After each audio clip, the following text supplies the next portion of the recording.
But what we can control is our strategies. And so when money is at a low point for interest rates, maybe that's the time we look to borrow. As interest rates go up, we have other strategies that we can implement. So you want to be a real estate investor, but where do you start? How do you know what information and sources to trust? That's where I come in. I'm Jonny, and this is the Investor Relations Real Estate Podcast.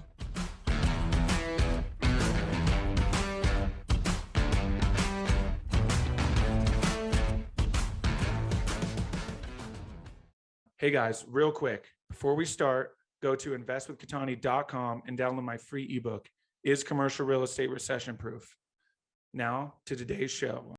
What's up, guys, and welcome to another episode of the Investor Relations Real Estate Podcast. I'm your host, Jonny, and I'm joined today by Stuart Gethner. As a member of the Forbes Real Estate Council, Stuart is regarded as a true leader in the real estate investment community. Starting with nothing, he has built himself a portfolio worth millions of dollars, as well as a substantial monthly cash flow. Over the past 20 years, he enjoys sharing his knowledge on helping those get started, raise capital, or scale their real estate business, and he can help you too. Please reach out and let's schedule with Stuart what Stuart calls a 30-minute momentum session. This isn't a sales pitch, rather it will be spending time examining how we can help you from where you are to where you want to be. Stuart, welcome to the show. Hey, great to be here. Thanks for having me. Certainly, you're a leader in the industry. Glad to be associated with you. Thank you. Likewise, I appreciate that very much. Okay, so before we get into this, take us back to the beginning. You mentioned offline that you graduated, you said something medical. Yeah, pharmacy school. I'm a pharmacist. Pharmacy school, thank you. Yeah. So take us back then. Did you already know about real estate? How did you discover real estate, and what's led you to where you're at now? Dude, John, when I was a little kid growing up, I grew up in Chicago. And back then they invented these things called infomercials.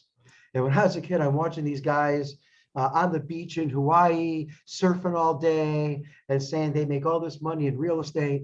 And I said to myself, that's what I want to be doing one day, sitting, kicking back, getting all this passive income. And so, of course, I ended up being a pharmacist. Interesting turn, right? My dad was a pharmacist. My grandfather, my Uncle Max was a pharmacist. We had a pharmacy back in Chicago, and I just couldn't make it in Major League Baseball. I'm a huge baseball fan, played a lot back in the day. Couldn't hit a curve as well as I wanted to. So went into pharmacy and being in Chicago and those brutal winters, I just couldn't stand this living in that cold.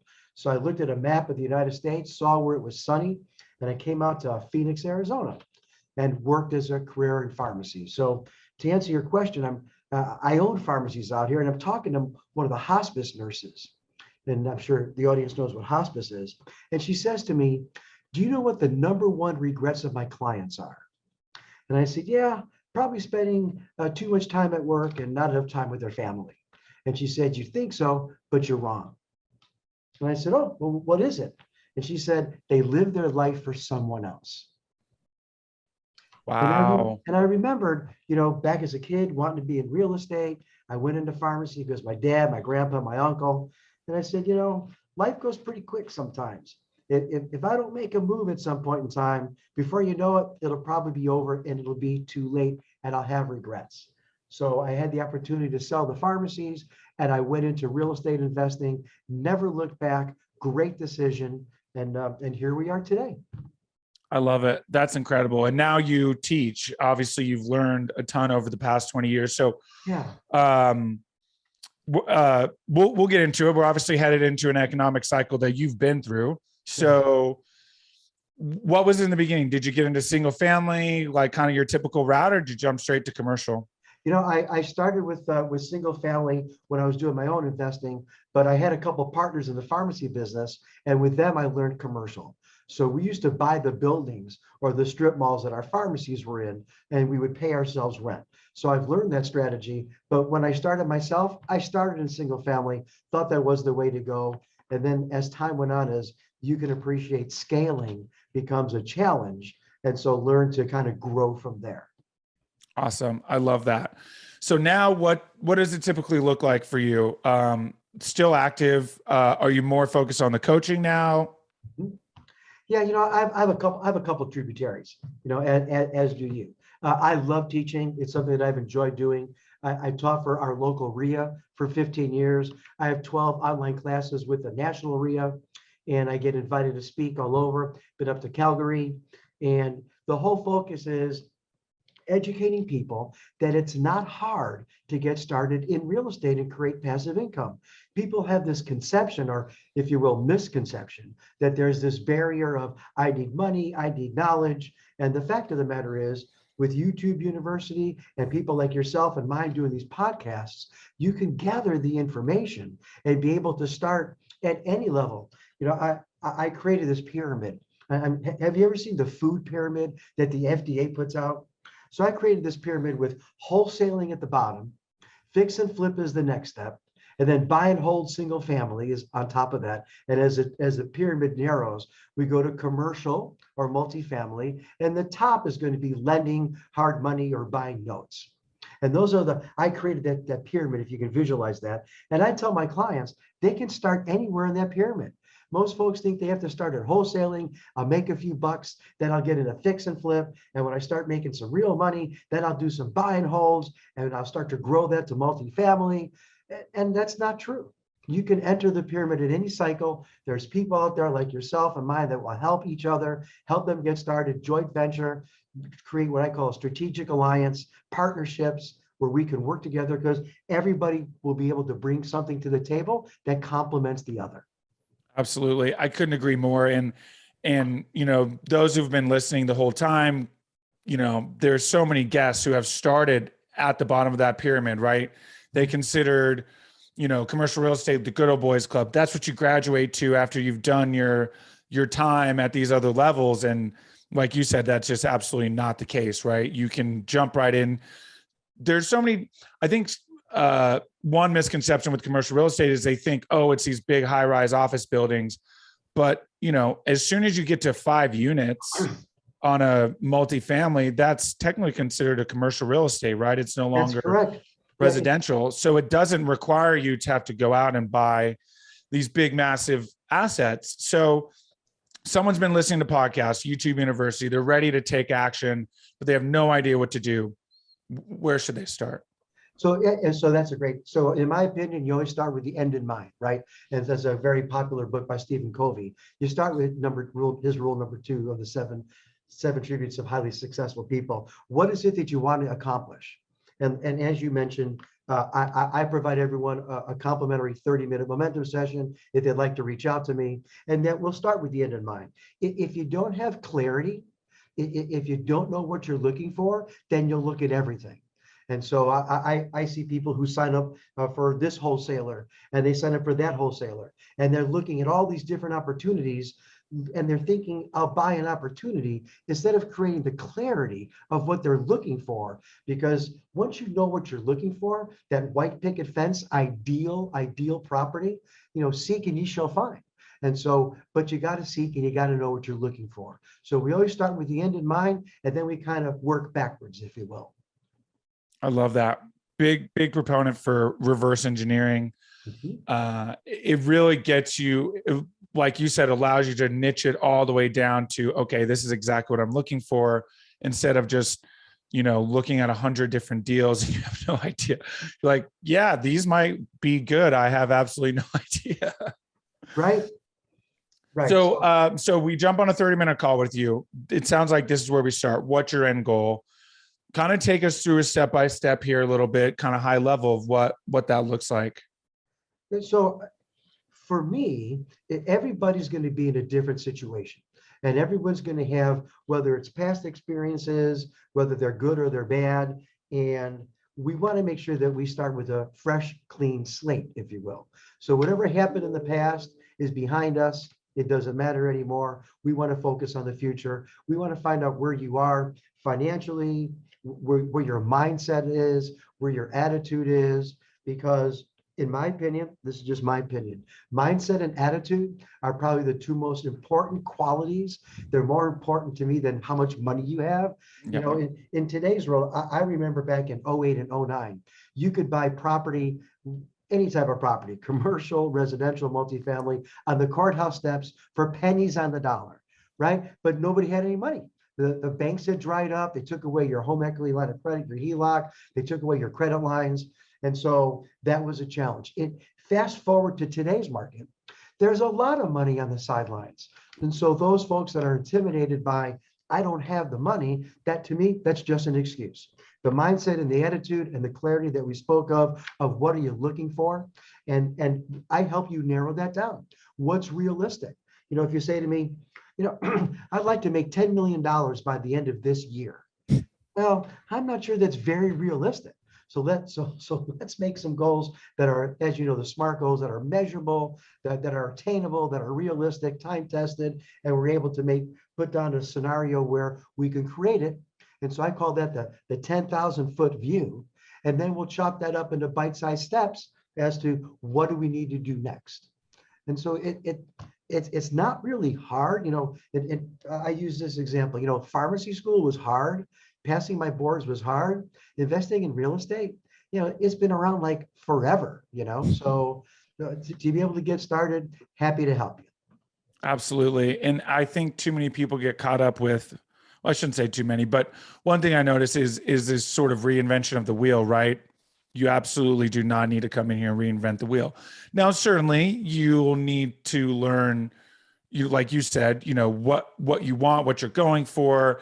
And then, you'll take, your ideas, my ideas, other people's ideas. You want to put your own little twist on it and give it your own, your own persona, but by no means you need to come in here and make something new, right? This is a tried and true method.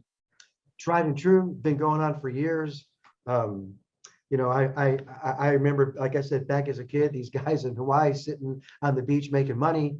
I'm not sure it's that easy, but certainly passive income, and here's another thing, John. Passive income doesn't mean that there's no work involved. I got to be honest, there's work involved, but I'm not standing on my feet counting tablets, consulting patients, controlling inventory. I have platforms where tenants can call in and request repairs or maintenance. So my phone's not ringing on a Sunday when I'm at my kid's birthday party. And so there are systems that we put in place, and as you say, they're tried and true. They've been tested, and everybody has to tweak them for their own personality, their own persona, like you said. But as far as reinventing the wheel, not necessary. But I think the most important thing, and I'm sure you've heard this expression before, there are two great times to invest in real estate. The first time was 20 years ago, right? And the second time is now. Yep, absolutely. I couldn't agree more. So I love that one so much. So obviously things are changing economically, right? Which for people who may be just getting involved could scare them away, especially if you pay attention to mainstream news. The whole world is coming crashing down if you're listening to mainstream news. But what are some ways we can shift our mindset to see opportunity instead of challenge? That's a great question, and I sincerely appreciate that. And you're right. I've been through a few cycles, and one thing that I've learned through these cycles is that after stuff goes up for a while, regardless whether it's the stock market, real estate market, whatever crypto, whatever the investment is, after things go up for a while, they tend to go down. And then do you know what happens after they go down for a while? They go back up, and then they go back up for a while, and then what happens? They go down. And so that's the opportunities. We're in a cycle. I tell my clients that there's always deals, regardless of the marketplace. We were just coming out of a 30-year almost growth of lower interest rates. Now we're seeing the uprise of interest rates. And so people can't afford the house or maybe the investment that they thought. With that comes opportunity. We can't control interest rates. We can't control the flow, what the Fed does. We can't control supply chain. But what we can control is our strategies. And so when money is at a low point for interest rates, maybe that's the time we look to borrow. As interest rates go up, we have other strategies that we could implement, using other people's money, looking for seller financing, looking for subject to deals, especially in commercial real estate. Those opportunities exist a lot more than in single family residence. Now, I've done subject to deals in single family residence and condos and townhomes, but I'm here to tell you, they're also available in multifamily and other commercial deals. Absolutely. Yeah, it is fascinating. You hear about creative financing, but you hear it so often in, like you said, the residential, more tailored toward residential. And I think a lot of it is due to, the opportunities in real estate syndications, things like that, more lending, right? But it is true. You can do these seller finance, different sort of creative strategies. So what are some of those that we can look for now that, interest rates are going up? So I'll tell you one that I just did recently. So I had a seller. He has a portfolio, he said at one time of over 100 properties. But when I met him, he had 68 properties that he owned free and clear. Okay. And I Wow. said to myself, yeah, wow, if each of those rented for $1,000 a month, he probably made more money in a month than the average person in America makes in a year. Very impressive. But he's getting older. And so I got a phone call from his wife. Her name was June, and she said, "No, Ray's getting older. He used to do all the maintenance and repairs on the property himself. He's not been able to do it as much, And she used the expression, "We'd rather loan than own." And so when I had a conversation and sat down with them, they knew that if they sold those properties today and got all this cash, they would get hammered on taxes. And then he said to me, "And if I got all this cash, what would I do with it? I'd probably go out and invest in more real estate because that's what I know." So for him, the best strategy was to seller finance. And I was able to buy up a significant amount of his portfolio with the thought that I would put money down, right? And so enough so that if I walked away, which I wouldn't, but if I did, I have some skin in the game where maybe I wouldn't walk away. But if I did, he gets all these properties back that he knows anyway, and he's owned them for years anyway. So certainly in that scenario was a bonus for me, and it was a bonus for him. And because he was older, it was a perfect estate planning tactic for him, because heaven forbid, if he should pass away, I've got a friend, Paul, he's an estate planning attorney, and he always corrects me. He says, "Stuart, it's not if you pass away, it's when you pass away." Okay, fine. So when he passes away, it's not that I don't owe him any money anymore, the seller. Of course, I still owe the money, but now it goes to his estate. And so for in that scenario, a seller financing was perfect. I was working on a deal for a medical building.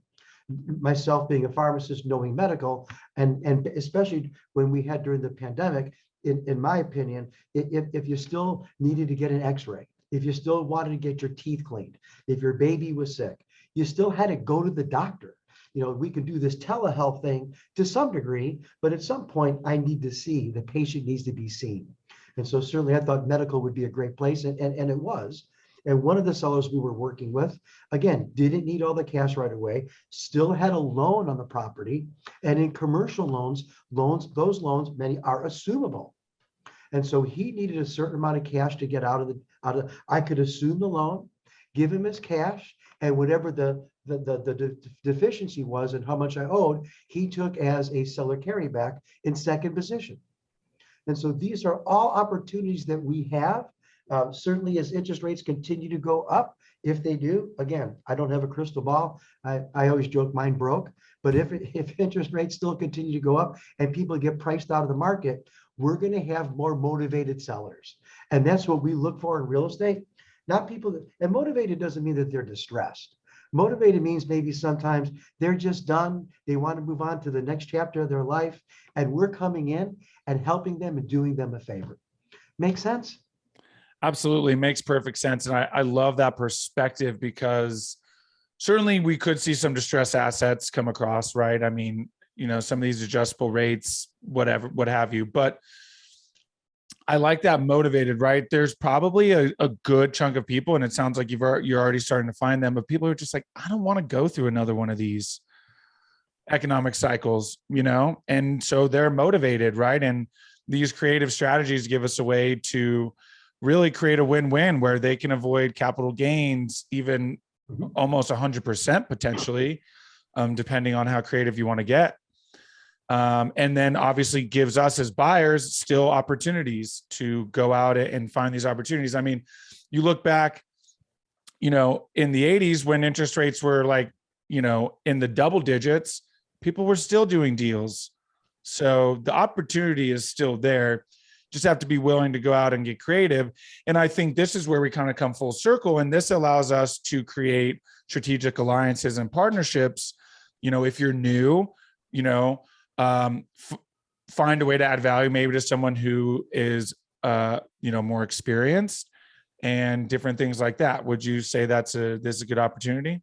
Not only is it's a great opportunity, and to piggyback on what you were saying, John, we want to make sure that not only are we creating win-win scenarios, but then what it's win for us and it's a win for the seller, but then we take that property and we're doing something with it, right? And so we create a win for the other person, whether it's a condo, a townhome, a commercial building, whatever it is, it's a win-win-win, if you will. And so for us as investors, these strategies work whether we're just starting as a beginner or whether we're a seasoned investor and looking to really expand our portfolio.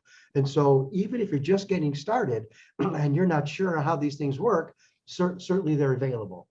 But to your point about partnering with others, when I put together my program on joint ventures, and I was going through my coach, he said to me that joint ventures and partnerships in these alliances, they're done a lot in the corporate world. And I really was unaware of that.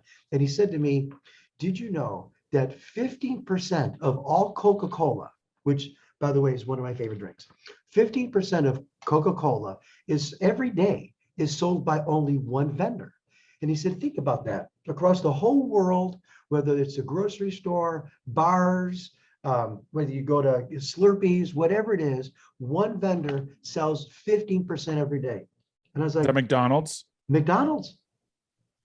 And they have that, and they have each have their own brand, right? You got the Golden Arches and you got that little swirl with the Coca-Cola, but yet they joint venture together to bring to the public opportunities. And those are opportunities that you and I can use very simply. I have a couple of partners in some of my deals, Tamara and Art. Art's a general contractor and Tamara's a bookkeeper. And Art has his own deals that he works on. Tamara has her own business that she works with and does the books for. And of course, I have my consulting business and real estate business. We partner together because I'll manage the properties and then Tamara will do the books. And whenever there's a repair needed at one of the apartments, Art gets right on it. Whether it's a ceiling fan or an air conditioner, whatever it is, he'll stop what he's doing and make sure he gets to it right away. Not because I'm a nice guy, but because it's his property too. And Tamara gets the books done timely because it's her business and property too. And so we're able to do this partnership and venture where I'm able to scale with skills that that I'm not very good at. And I like to joke, for the first few years that I was doing this, I would do my own books. And here's how I would do my own books. True story. In January or February, I get all the bank statements from the following year, right? I'd sit in front of the TV with my kids and I'd open up January and I'd go into QuickBooks and I'd start entering every transaction. And I'd enter every ACH, every check, I categorize it. And then I was done with January, I did February. And so I did that through it took me a couple nights, but I did a whole year. And so it dawned on me as time went on, I could be doing my books, but should I be doing my books? Completely different question. So I was able to really lean on others and learn how to use others, whether in partnerships, joint ventures, or strategic alliances, to take some of the stress off of me and focus on what I'm good at and what I can bring to the table. Everybody can bring something to the table. Some people have money, some don't. Some people have time, some don't. Some people can do carpentry, I can't. Electrical, whatever that is, everybody has some skill set to bring to the table that can help offset or complement what I need. And we can put these things together and create a scenario where we're able to not just start, but scale and create some real wealth.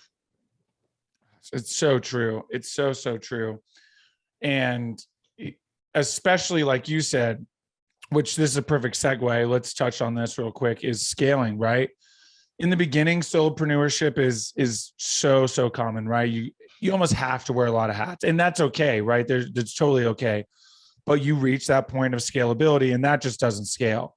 So what are some things we can, maybe some cues or something we can recognize that, okay, it's time to start delegating? Well, John, I absolutely agree with you. When you're a solopreneur, entrepreneur, whatever it is, whenever you start out, you do everything, don't you? You answer the phone, you select the property or whatever business, you buy the toilets or the repairs, you may even do the work yourself.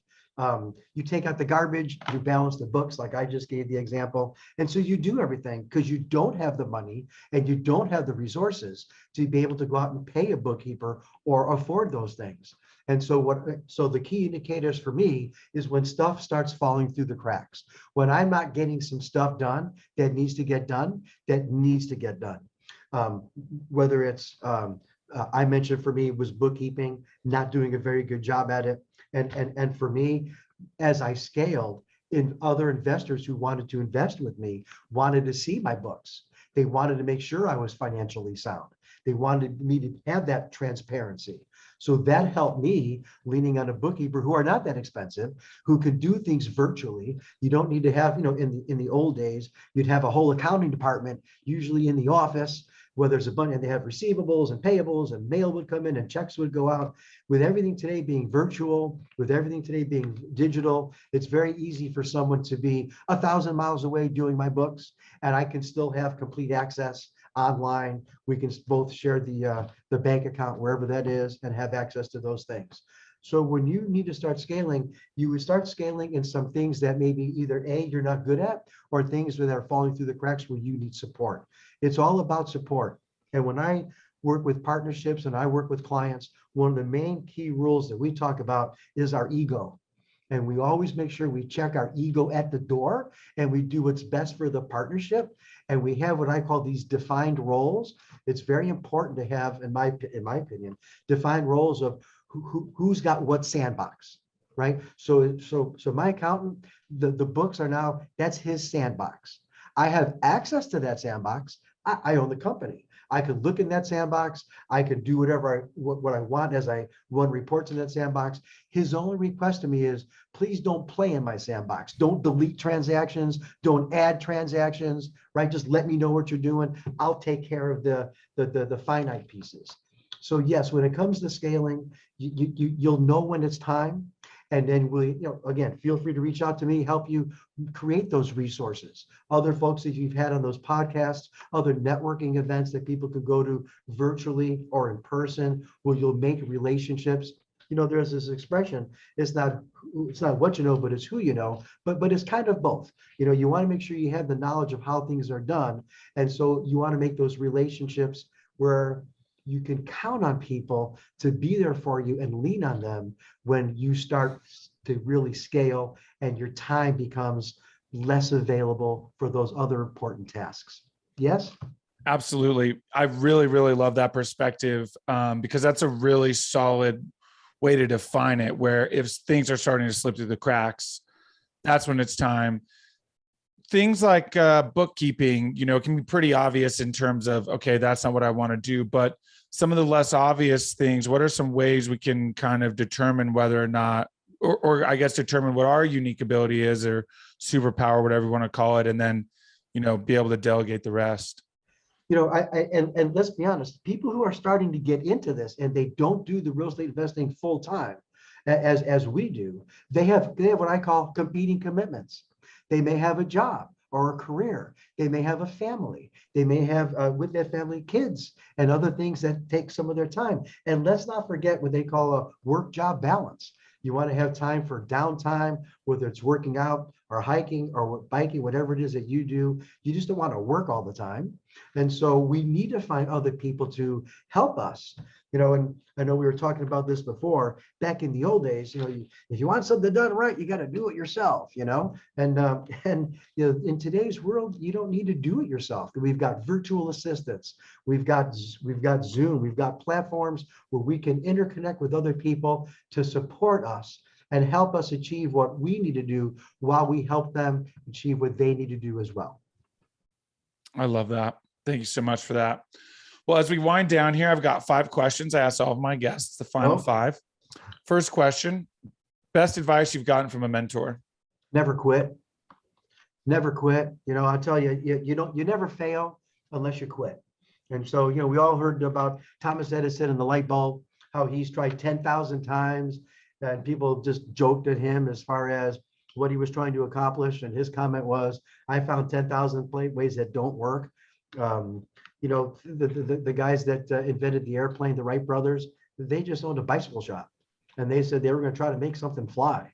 And again, everybody laughed. And the persistence is, to me, is key. It doesn't matter how many times you get knocked down. What matters is how many times you get back up. And we're all going to have challenges in our life. They're not failures. We're all going to get knocked down. We're all going to go through, whether it's the death of a loved one, divorces, whatever that may be. We're all, no one gets out of here unscathed. But what matters most is your ability to see the light, to keep moving forward, to keep believing and keep having faith, and being able to get back up and not quit. Because persistence, I can honestly tell you, and there were times, and sometimes there's still times, I'm looking at this going, I'm just going to quit. This isn't worth it. But really, at the end of the day, being able to see those rent checks come in, being able to spend time with my family. We were just took a trip to Amsterdam, Brussels, and Scotland. In September, we're heading to Italy. To be able to do those things from the wealth that I created, the passive cash flow, it was worth all the aggravation and the gray hair that I have today. Wow. I love that so much. It's so true. What is it about your career that makes you feel like you're fulfilling your why? Helping people. Again, you have many listeners of this podcast. I hope some will reach out to me and they'll see that I'm sincere and that I'll help them. Prior to the pandemic, we used to put on events, and we're starting them back up again. We would do a monthly Wednesday nightclub, and we would meet and we would network here in Scottsdale. And then I did a 3-day event, educational event. I had Sharon Lecter, Laura Langmeyer, had all these national speakers come in. Personally, I think it's cheesy to say, if you buy my stuff today, I'll throw in the Ginsu knives in the back of the room. Okay, that's cheesy. And so I like the education piece. And so for me, fulfilling my why is helping others. If you don't mind, I'll tell you a quick story.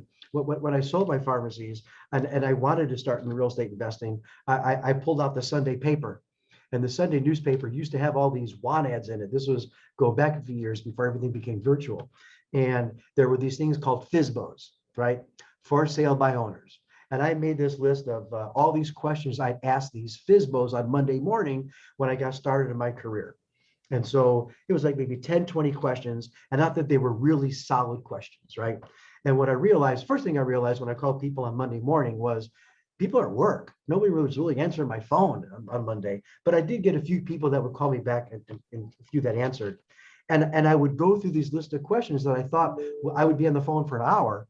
And 30 seconds later, I had all my questions answered. And then you'd have that dull, uncomfortable silence. So I said to this one woman when I had that dull silence, I said, well, let me tell you, I'm a real estate investor. Just kind of off the top of my head, I said to her, and I'm looking for investment property. And she said to me, funny, I'm a real estate investor as well. And this is an investment property I'd like to sell. And I said, wow, maybe I can take you to lunch sometime. And you can maybe kind of help me, mentor me, show me the ropes. And she said to me, why would I want to do that? If I did that, I'd have another competitor in the field. No. Oh, wow. And so I always felt to myself, did she think she was going to corner the market on real estate investing? Yeah, that's fascinating. Right. And so, no, I enjoy helping people, happy to share the information. And then if people want more, I'm available. And if people don't want more, God bless them, you pay it forward. Absolutely. That's a very one-off scenario in this industry. I think that most people are usually willing to help, but favorite non-real estate or investment related book? Favorite Illusions by the gentleman that wrote the book on Jonathan Siegel. Can't recall the author right now, but Illusions was a great book, and it was a book on mindset, Think and Grow Rich. All the books that help me with mindset, I think are, and even when you think you got your mindset right, when you reread them, And it's called, the book is actually entitled Illusions of a Reluctant Messiah. That's what it's called. Illusions of, it's an easy read, but for me, his name is Don Chabota. He's certainly taught me and continues to teach me perspective and life lessons. That's very helpful to me. Thank you. Awesome. I will put that on the list. If you could have any superpower, what would it be? To fly. Dude, I think it'd Got be it. so cool to just jump out the window and fly. Either that or I'll throw time travel in there. So maybe I could fly back to the Back to the Future, back in time. But yeah, I would love to be able to fly. I think that'd be really cool. Absolutely. Couldn't agree more. That's definitely mine as well. Awesome. Last one. What's the best way for people to get a hold of you and learn more? Oh, thanks so much. So here, my easy email address is my name, Stuart, Stuart.